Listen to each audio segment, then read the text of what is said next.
আমার বাড়িতে যে উট আছে এই উটগুলির রং হচ্ছে লাল।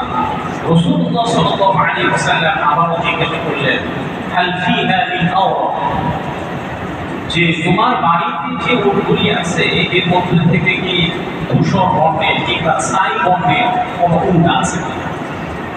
ওই সাহাবী বললেন, ইয়া রাসূলুল্লাহ, হ্যাঁ, ছাই বর্ণেরও কিছু উট আছে, ধূসর বর্ণেরও কিছু উট আছে। এরপরে নবীজি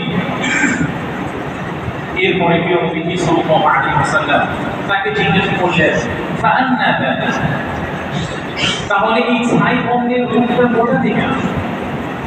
ধূসর বর্ণের উটটা কোথা থেকে আসে? তখন ওই সাহাবী বললেন, লাআল্লাহু ইয়াসআহু আলাইকুম, হয়তোবা কোন পূর্বপুরুষের বৈশিষ্ট্য এই ছাই বর্ণের উট দিয়ে গেছে। রাসূল কিন্তু কোনো উত্তর দেন না। সাহাবীকে জিজ্ঞাসা করলেন, সাহাবী একের পর এক উত্তর দিচ্ছেন, ঠিক তো। এরপরে যখন ওই সাহাবী বললেন যে উটটি ছাই বর্ণের হয়েছে, হয়তোবা তার পূর্বপুরুষদের কোনো বৈশিষ্ট্য তার কাছে চলে এসেছে।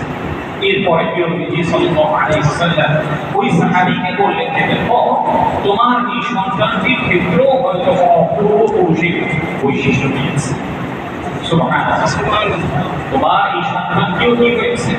কোন পূর্বপুরুষের বৈশিষ্ট্য প্রকাশ পেয়েছে। এই কথা শুনে লোকটিও বুঝতে পারলেন না, শুধু সন্তানের গায়ের রং দেখে যে তিনি স্ত্রী প্রতি সন্দেহ প্রকাশ করেছিলেন, এটা যে তার কাছে তার জন্য